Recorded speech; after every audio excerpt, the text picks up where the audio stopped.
Hoje vamos falar sobre esses afetos positivos e negativos, emoções estruturantes, emoções desestruturantes, aprender um pouquinho por que a gente reage a diversas situações de maneira que, às vezes, parece uma dissonância cognitiva, né? Uma cena que você fala assim, meu Deus, eu deveria estar triste aqui, sofrendo, mas estou aliviada, eu deveria estar com raiva, estou sentindo culpa. Por que as emoções elas atrapalham tanto e confundem tanto a gente nas situações do dia a dia, tá? Então, vamos entender um pouquinho a função das emoções. Então, as emoções, elas estão profundamente conectadas ao sistema social do organismo. Então, sistema social. Eu gosto muito de fazer um comparativo, assim como no segundo encontro, se eu não me engano, a gente falou sobre Darwin, né? As emoções. Ele escreve um livro fazendo esse comparativo das emoções tanto na gente, em nós, né, seres humanos, como nos animais. Como a gente consegue perceber de maneira muito parecida e quase igual mesmo a forma que a gente reage a uma situação quando a gente sente medo, raiva, o bichinho fica acuado ali, morrendo de medo, a gente também paralisa, né? Numa raiva a gente quer partir para cima, e o bichinho também quer partir para cima. E a gente sabe que os animais eles estão sempre andando em bando. E a gente também, a gente tem o nosso bando, nossos seres humaninhos, né, que andam junto com a gente o tempo todo, e também tem as pessoas ao nosso redor que não conhecemos, mas sabemos que funcionam emocionalmente da mesma maneira. Por que eu coloco entre aspas? Porque a gente sente, quem sente medo sabe o que é medo, quem sente ansiedade sabe que é ansiedade, seja aqui, em qualquer cultura, em qualquer lugar, em qualquer pessoa, a emoção ela vai sempre ser uma sensação muito parecida para todos nós, tá?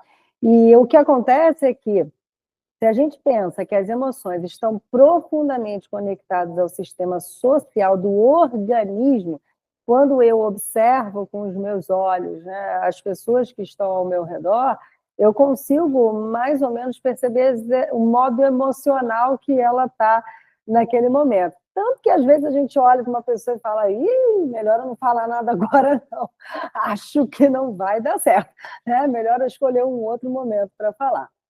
Prestar atenção nesse momento emocional do outro é muito importante, porque quando você vai conversar com uma outra pessoa, pode ser uma conversa, alguma coisa engraçada que você queira contar, ou pode ser também alguma coisa triste, ou algum assunto delicado, falar de trabalho, sei lá, né? Qualquer assunto, não importa o assunto.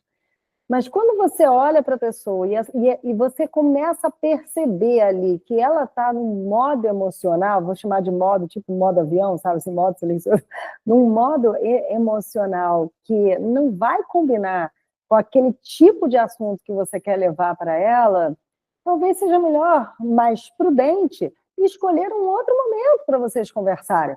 Por que insistir, a não ser que seja, né, impossível você não ter uma outra oportunidade, tem que ser naquele momento e acabou, mas por que insistir em conversar com uma pessoa num momento que você percebe que ela emocionalmente não está pronta para conversar com você?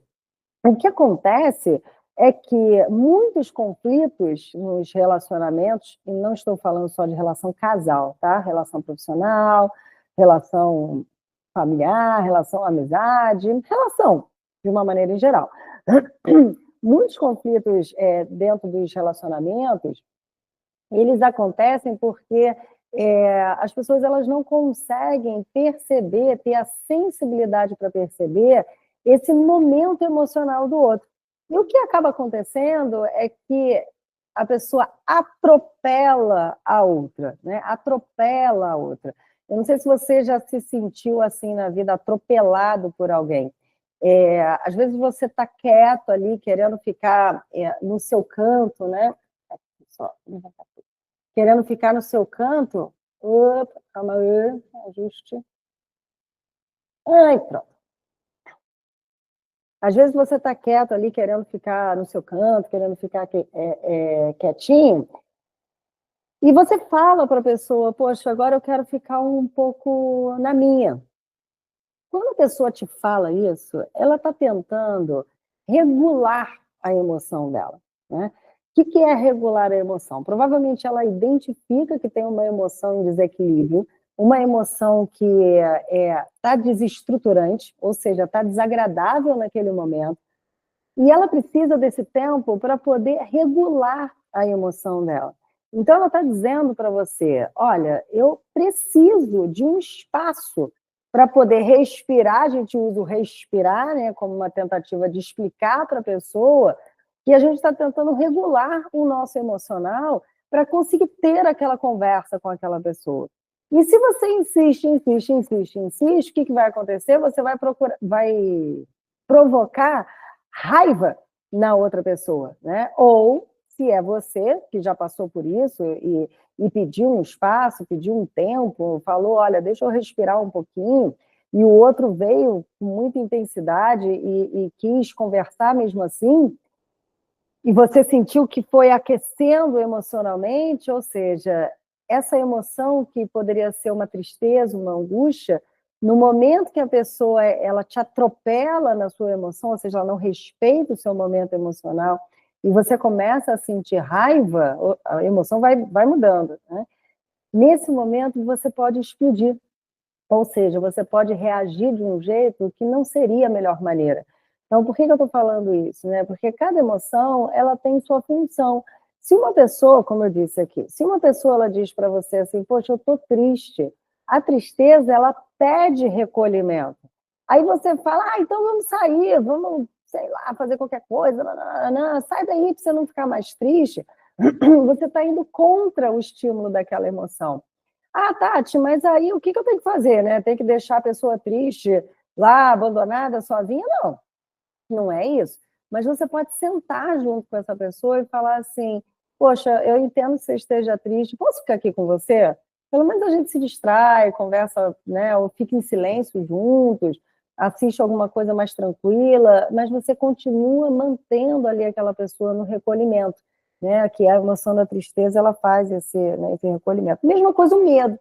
A pessoa está com medo de alguma coisa, você fala, não precisa ter medo não, vai. Você fica tentando encorajar a pessoa e você não acolhe o medo dela, né? Ou ao contrário também. E não acolhendo o medo do outro, ou uma pessoa não acolhendo o seu medo, o que vai acontecer? Esse medo vai se transformar em raiva, porque aquela pessoa que está tentando te encorajar, para o seu sistema emocional, para o seu medo, ela está te colocando em perigo. Muito doido, né? Então, você vai olhar para ela e vai falar assim, sai daqui, blá! Né? Você vai reagir com raiva, porque a raiva é uma tentativa de se proteger. Então, olha só que interessante, quando a gente começa a entender a função das emoções, o que elas querem dizer para a gente, você começa também no social, na relação com as outras pessoas, prestando mais atenção em como elas estão emocionalmente, ter ações e reações mais prudentes que ajudam a manter a relação em mais equilíbrio, tá? Isso eu falei sobre a primeira frase. Vamos lá, vamos para a próxima. Eu vou começar só de novo para poder contextualizar, senão vai ficar sem sentido. As emoções estão profundamente conectadas ao sistema social do organismo, pois muitas experiências e expressões emocionais desempenham papéis fundamentais na comunicação social. Então, para poder fechar tudo isso que eu falei. Aí a gente vai falar um pouquinho sobre emoções primárias e emoções secundárias, tá? A gente vai entender um pouquinho mais o que é isso. Vocês devem ter...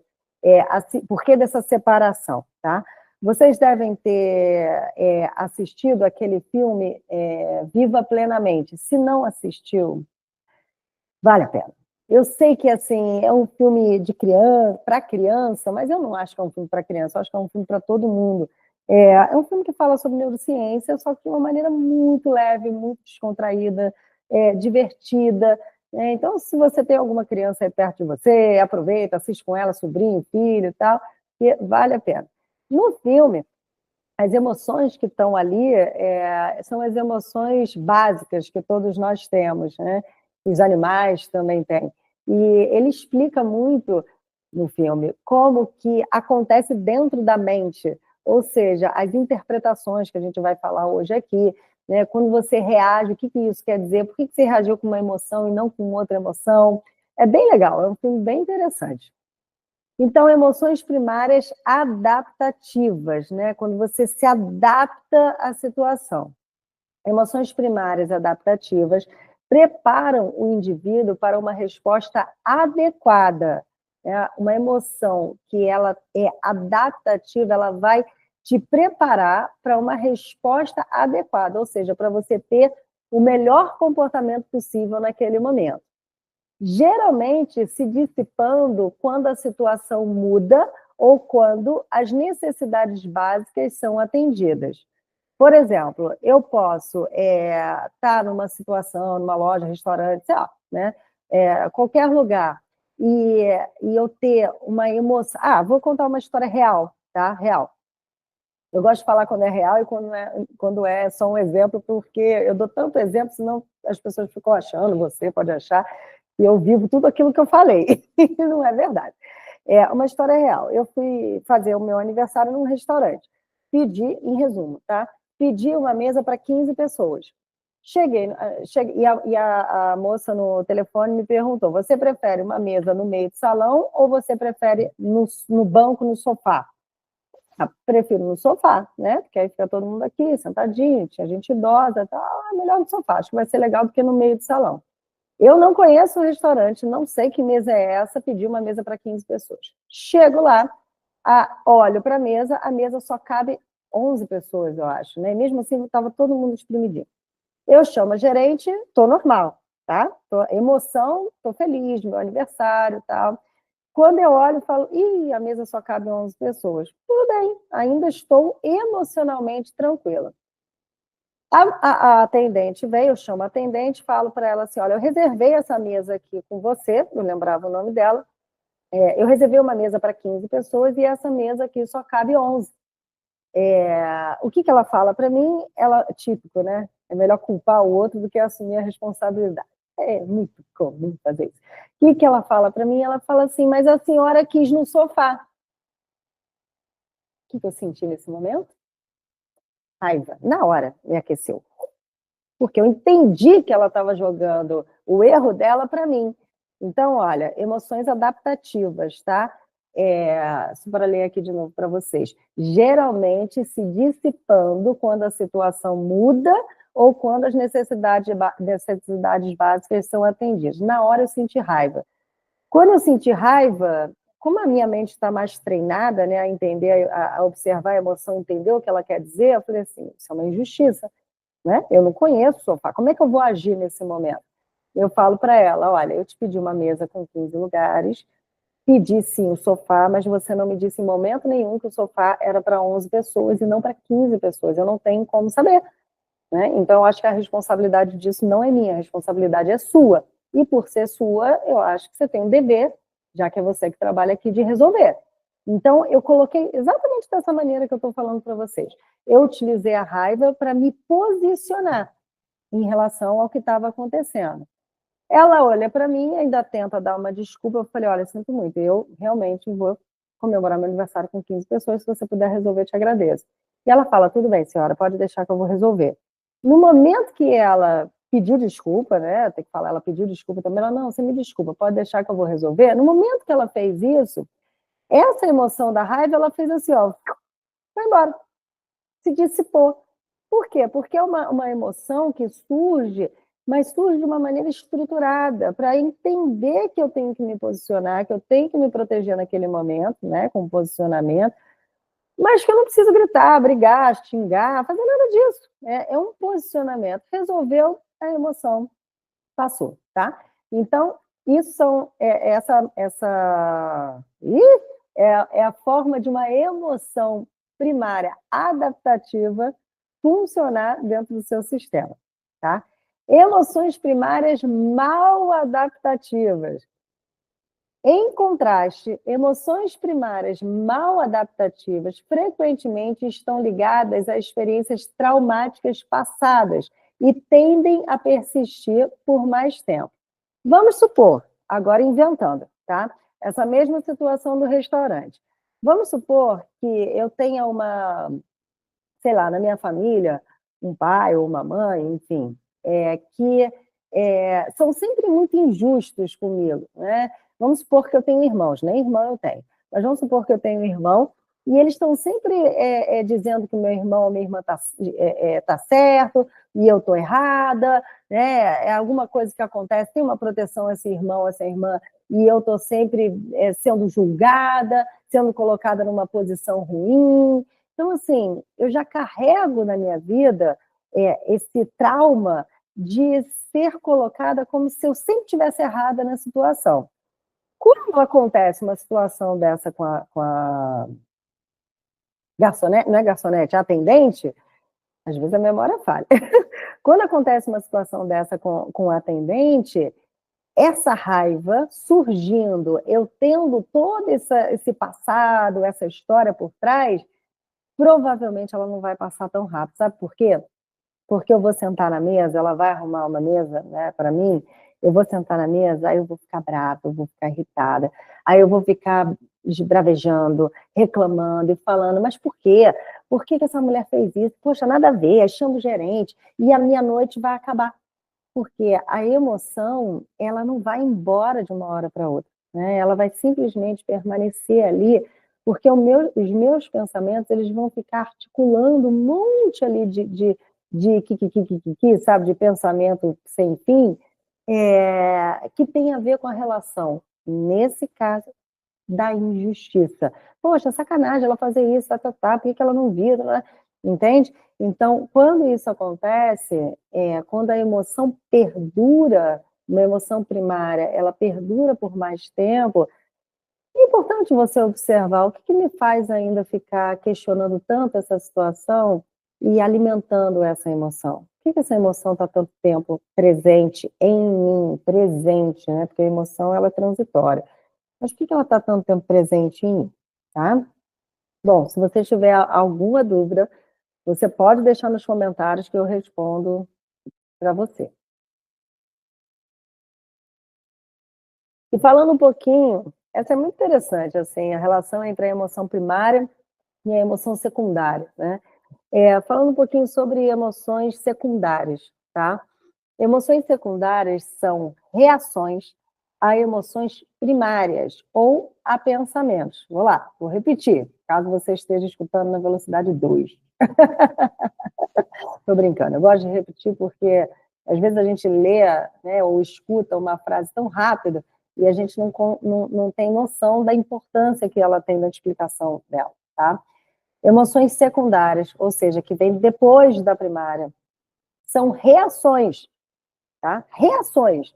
Então, primeiro tem aquela emoção primária, e aí depois vem a secundária. Então, a emoção secundária é uma reação à primeira emoção que eu senti. São duas emoções. Primeiro veio uma, depois veio outra, tá? Ou a pensamentos. Eu posso pensar algumas coisas e aí ter reações emocionais primárias e depois reações secundárias, tá? Então, emoções secundárias são reações a emoções primárias ou pensamentos, e não diretamente à situação ou ao evento que as desencadeia. Ou seja, eu não vou ter uma emoção secundária diretamente conectada ao evento em si, tá? Eu vou ter uma emoção secundária que está desencadeada por conta da minha primeira emoção, da emoção primária, que foi essa sim, está conectada ao evento em si, tá? Aí tem um exemplo aqui.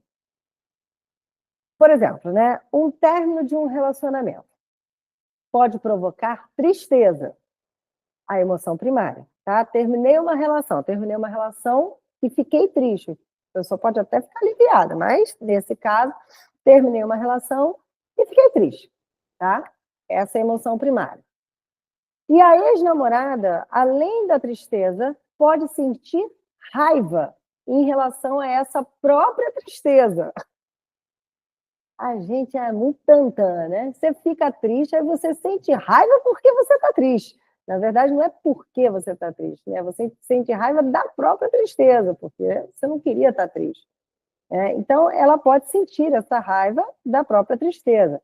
pode sentir raiva em relação, pode sentir raiva em relação a essa própria tristeza, e essa seria a emoção secundária.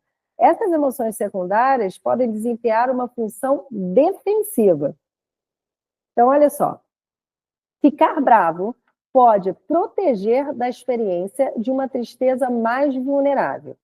Olha só como é importante a gente saber isso. Gente, isso é desenvolvimento de inteligência emocional. Tem tanta gente que quer desenvolver inteligência emocional, aprender a lidar com ansiedade, com medo, com raiva, mas às vezes não quer entender, passar um tempo, né, para compreender como é que funciona a nossa mente e as nossas emoções. E é assim que a gente aprende a ter mais inteligência emocional e ter mais saúde mental, tá? Então, olha só, ficar bravo pode proteger da experiência de uma tristeza mais vulnerável. Então, imagina, você terminou um relacionamento, tá? Ou, vou trazer outros exemplos. Você foi demitido, né, e você acha que foi injusto. Pode te bater uma tristeza muito grande, né? Assim, ficar triste, nossa, muito triste, muito triste. Só que a tristeza deixa a gente muito vulnerável mesmo, né? Parece que a gente está fragilizado demais. E não necessariamente, tá? Isso é uma maneira de interpretar. E aí você não quer transparecer para as pessoas, ou se tiver alguém ao seu redor, e nem mesmo para você mesmo assumir essa tristeza, porque ela está te vulnerabilizando muito. E aí o que você faz? Você começa a ficar com raiva. Porque a raiva, ela te protege de alguma forma de fazer contato com a tristeza. Então, eu posso dizer assim, cara, não acredito que essa pessoa terminou comigo, e que raiva disso, pô, por que aconteceu isso? E blá, blá, blá, ou por que eu fui demitido? Isso não é justo, tá, tá, tá, tá, tá, tá. E essa raiva, a manifestação da raiva, ela protege você de não fazer contato com a dor, a intensidade da dor, da tristeza, tá? Mas, assim, de fato, as duas emoções, nesse contexto, elas estão sendo desestruturantes, desagradáveis de sentir.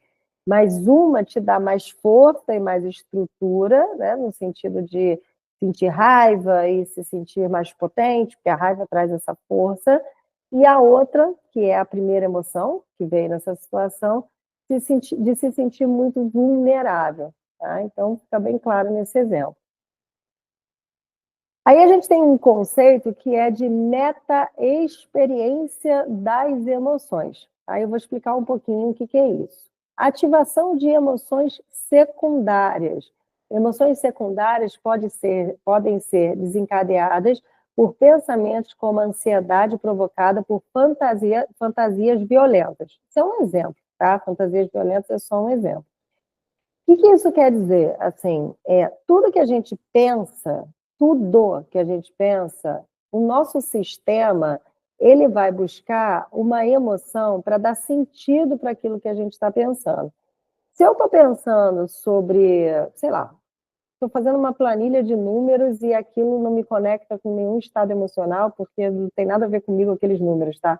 Aí eu estou fazendo uma planilha de números, eu posso estar só cansada, entediada, mas não tem uma emoção que está ali ativa. Né? Eu estou pensando naquela planilha, como é que eu vou resolver aquela planilha? Mas não tem nada a ver comigo. Agora, se eu estou pensando que aquela planilha, sei lá, das minhas contas de casa, e eu não tenho dinheiro, e eu estou com problema, e meu Deus, o que vai ser? E eu estou tentando resolver, eu posso nem estar nesse estado de problema tão grande, naquele momento, né? Pode até ter dinheiro, alguma coisa assim, mas o fato de eu pensar sobre a falta, sobre os problemas que podem vir, caso eu não consiga me manter naquele trabalho, imagina que você está trabalhando e você ganha super bem, mas tem medo de ser demitido, e fica pensando, meu Deus, e se eu for demitido, o que vai acontecer? Mas não existe ameaça de demissão. Mas você fantasia isso. Ah, não, mas eu posso ser demitido a qualquer momento. Tá? Nesse momento que você está produzindo pensamentos que estão te gerando, né, medo, o seu corpo, o seu sistema, ele vai começar a alarmar. E essa emoção ela vai começar a ficar intensa em você. Eu expliquei um pouquinho disso já não me lembro mais se no primeiro ou segundo encontro, tá? Mas nos encontros anteriores. E então é importante assim a gente observar, ser sermos grandes observadores dos nossos pensamentos. Mas a gente quer prestar atenção na conversa do coleguinha, né? O coleguinha está conversando ali, você está assim, a pessoa está falando, mas você não presta atenção no que você está pensando, que no caso seria o mais interessante nesse momento, ser um observador do seu próprio pensamento. O que eu estou pensando aqui que está fazendo com que eu me sinta mal, né, emocionalmente, com que eu me sinta ansioso, sinta medo, sinta raiva? O que eu estou pensando que está me trazendo essas emoções? Eu me lembrei de uma cena que eu estava andando dentro de um condomínio aqui no Rio, e era super seguro, eu estava num condomínio fechado, assim, né? A chance de acontecer alguma coisa ali dentro era mínima do mínimo do mínimo. E aí eu estava com o celular na mão, e daqui a pouco eu comecei a pensar, olhar para trás, e comecei a pensar, nossa, se tiver alguém aqui, se alguém me assaltar, né? E se acontecer alguma coisa, putz, tem que guardar esse celular em algum lugar. E eu comecei a ficar ansiosa, não foi nem medo, assim, foi mais uma ansiedade. Aí eu falei assim, calma aí, o que eu tô pensando? Eu falei, cara, eu tô pensando que eu tô com medo que alguém me assalte. Tá bom, beleza, mas isso é real nesse ambiente? Não, não é. A chance de acontecer isso de 0 a 100 é quanto? Sei lá, 1. Né? Então eu olhei ao redor e falei, Tchan, não viaja, você está gerando medo em você à toa. E pronto, continuei andando e foi. Entendeu? Então por quê? Porque quando você está consciente sobre aquilo que você pensa, você consegue determinar se aquele pensamento é um pensamento funcional ou um pensamento disfuncional, se vale a pena você alimentá-lo. Se eu tivesse, sei lá, na rua mesmo, né, num lugar que fosse um pouquinho mais perigoso, alguma coisa assim, valeria a pena alimentá-lo, porque de fato é um pensamento útil para me proteger. Mas eu não estava. O pensamento, ele é válido, mas não naquele contexto. Então, o melhor que eu tenho a fazer esquece esse pensamento, tá? Para quem participa da plataforma Viva Plenamente, o link está na bio do Instagram. Tem um curso completo que fala sobre ansiedade. E um dos módulos desse curso fala sobre como lidar com as preocupações. Acho que são 20 horas de curso, alguma coisa assim. E eu não gosto muito de falar curso, né? Eu sempre falo isso, são encontros. E tem vários exercícios, várias práticas que vocês podem fazer e que vão ensinar vocês a lidarem com esses pensamentos que estão relacionados às preocupações. É bem interessante, tá? O link está na bio do Instagram. Vamos lá. Metas e experiências emocionais. As percepções e avaliações das experiências emocionais são conhecidas como meta-experiências das emoções, influenciando a regulação emocional. Então, é isso, né? Meta-experiência emocional. Quando eu tenho uma emoção desestruturante, eu acabo desregulando a minha emoção. Que foi o que eu falei no parágrafo anterior. Se eu desregulo a minha emoção e eu começo a observar o que eu estou pensando, eu começo a regular automaticamente a minha emoção. Percepção e estratégias de enfrentamento. Considerar uma emoção como problemática pode causar confusão sobre o estado emocional e levar as pessoas a adotarem estratégias de evitação para lidar com essa experiência emocional confusa. Por exemplo, se eu estou com medo, é bom trazer exemplo para vocês levarem isso para a vida de vocês, né? Se eu estou com medo, vamos supor, esse medo do assalto que eu falei no exemplo. Se eu estou com medo do assalto, e aí eu não presto atenção nesse medo, e aí eu começo a me julgar e falo, cara, você... Aí o julgamento vem com raiva. Ah, você é uma frouxa, por que você sente medo de tudo? E tal. Daqui a pouco eu fico, nossa, mas eu estou muito ansiosa, né? Mas porque... E o pensamento, ele vai surgindo junto com cada emoção que vai na intensidade, pegando a frente, passando à frente, e isso pode trazer uma sensação de confusão mental e emocional. No encontro anterior, a gente falou também sobre essas definições das emoções, né? Então, quando você se torna conhecedor das emoções e observador das emoções, você consegue pegá-las, entre aspas, né? E separar elas e falar assim, tá, tudo bem, eu estou sentindo medo porque eu comecei a produzir pensamentos de assalto aqui, eu estou sentindo raiva de mim mesma porque eu estou me julgando que eu sou burra, medrosa, sei lá, qualquer coisa assim, porque não tem nenhum perigo aqui. Isso pode ter a ver com a criação, tá, da pessoa, né? Por exemplo, você fala para um pai, para uma mãe, eu estou morrendo de medo. Aí o pai fala, larga de ser medrosa, não sei o quê, né? Aí você faz isso com você mesmo. E eu posso depois ficar me julgando como uma louca, ansiosa, doida, e que não sabe o que fazer naquele momento. Então, eu tenho 3 emoções. Tá bom, eu entendi o que está acontecendo comigo. E aí eu dou mais um passo atrás e olho observando, né, essas emoções e falo assim, gente, não é necessário alimentar nenhum tipo de emoção, de pensamento relacionado a nenhuma emoção dessa, porque são todas disfuncionais. Então, assim, nenhuma delas vai me levar a nenhuma solução, a lugar nenhum, só a uma confusão interna muito grande. Tomando consciência das metas experiências. Metas experiências emocionais. Pensamento sobre pensamento. Um fenômeno relacionado à meta-emoção é a metacognição. Toda vez que a gente fala sobre cognição, estamos falando sobre pensamento, tá? Por exemplo, pessoas que se preocupam excessivamente com o futuro ou com questões menos relevantes podem não apenas vivenciar ansiedades elevadas e crônicas, mas também desenvolver crenças sobre essas preocupações, como preocupar-me vai me manter seguro. Além disso, algumas crenças podem manifestar-se como preocupações, como, por exemplo, ficarei louco se me preocupar demais, tá?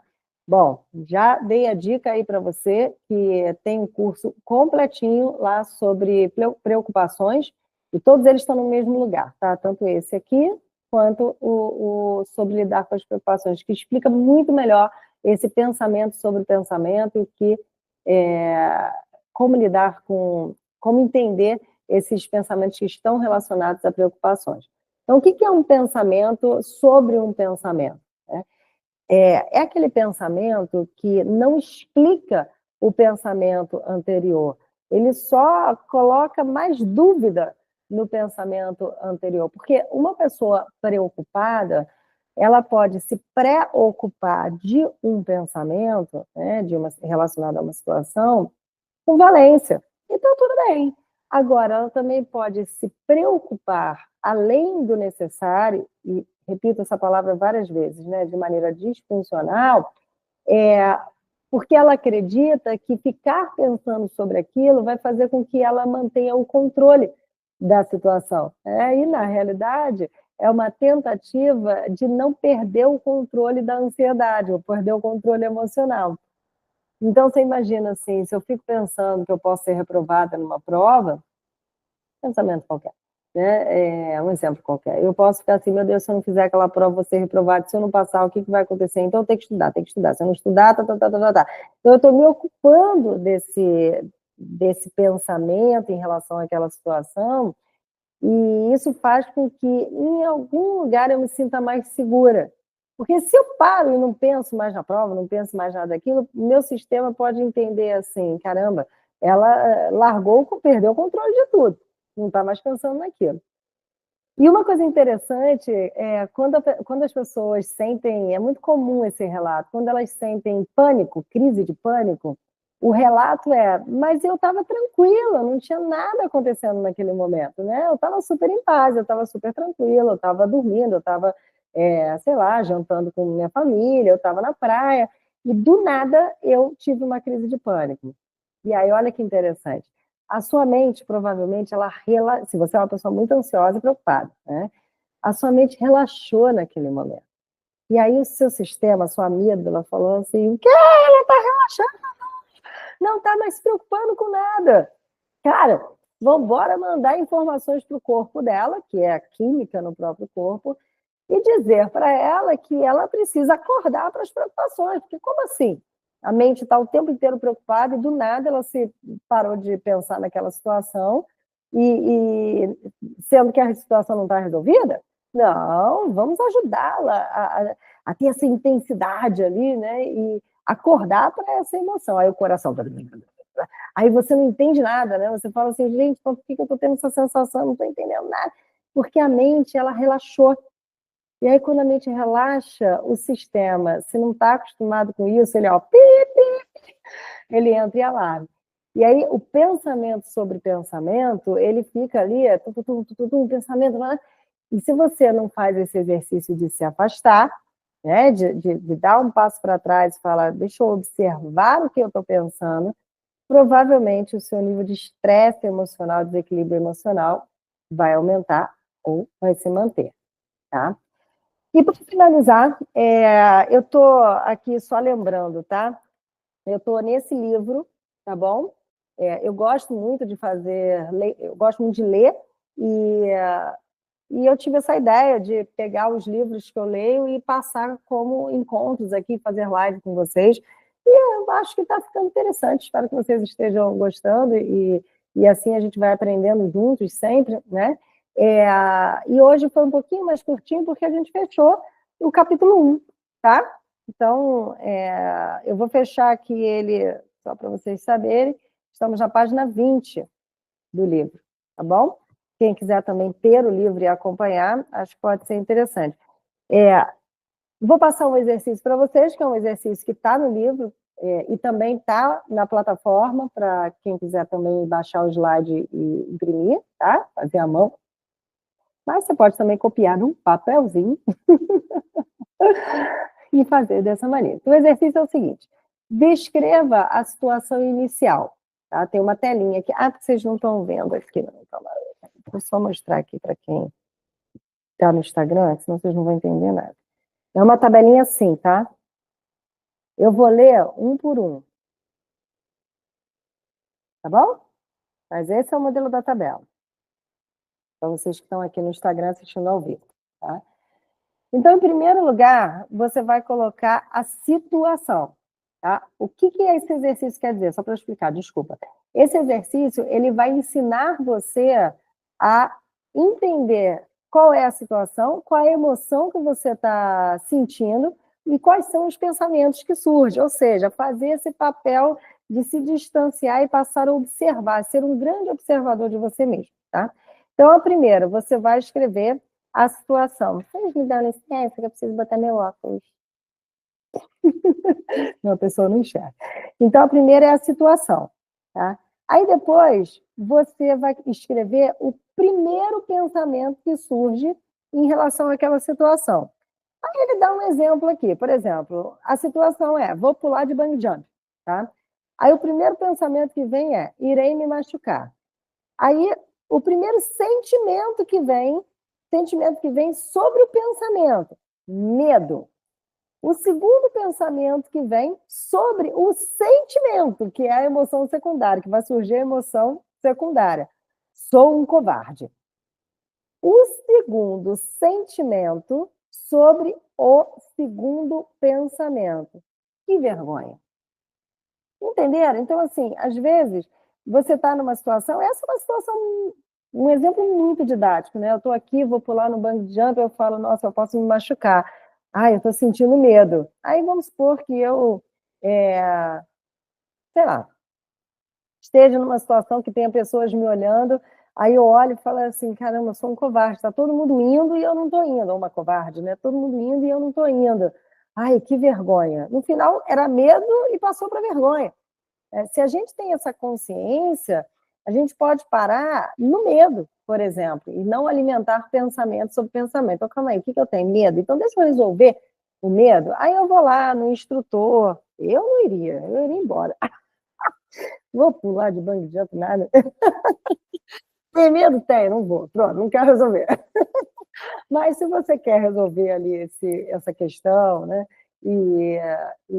Por exemplo, falar em público poderia ser, ai, que medo, ai, eu tenho que estar corajosa, ai, que vergonha, né? Se você quer resolver essa questão, tenta entender a primeira emoção que surgiu. Porque essa primeira emoção, primeiro pensamento é a primeira emoção. Provavelmente é mais fácil de você resolver essa situação pela primeira emoção e pelo primeiro pensamento, do que pelos pensamentos secundários e emoções secundárias. Ah, Tati, eu tendo essa consciência quer dizer que não vão surgir ali emoções secundárias, né? Pensamento secundário? Claro que vai. A gente não tem esse controle sobre a emoção que vai surgir. A emoção surge, tá? O que a gente tem controle e domínio é sobre o que a gente vai fazer com ela, né? Então, quando surge uma emoção, você pode falar assim, calma aí, peraí, calma. Deixa eu respirar e tentar entender o que eu estou pensando e sentindo. Aí sim, você vai dar uma organizada no seu pensamento, nas suas emoções, e vai dar um sentido, ou seja, ter um comportamento, dar um sentido para aquela emoção e pensamento, e sim, a partir disso, conseguir regular a sua emoção, tá? Então, eu espero aí que você tenha curtido essa aula, que você faça o exercício. É muito importante fazer o exercício, é igual, falo sempre sobre o mesmo exemplo, porque eu não sou boa em matemática, se o professor explica, eu falo, entendi, e eu não faço exercício, na hora eu não vou acertar nada, né? Depois eu já esqueci. E o nosso cérebro ele precisa praticar para a gente poder mudar as sinapses, mudar as conexões e ter resultados diferentes na vida, tá? Então, pensar também é hábito. Pensar, maneira de pensar e se comportar é hábito. Se você vê um monte de gente falando assim, 21 dias para mudar seus hábitos, pensamento é hábito também, tá? Então, quanto mais você puder fazer os exercícios, se observar, e daqui a pouco você vai estar fazendo isso de maneira muito mais leve e simples, mais você vai adquirir novos recursos e novas habilidades no seu sistema de inteligência emocional, tá bom? Então, eu espero que você tenha gostado. Se ficou alguma dúvida, escreve aí no comentário, por favor, tá? Que eu terei o prazer de responder. Eu vou ficando por aqui, então até o próximo encontro.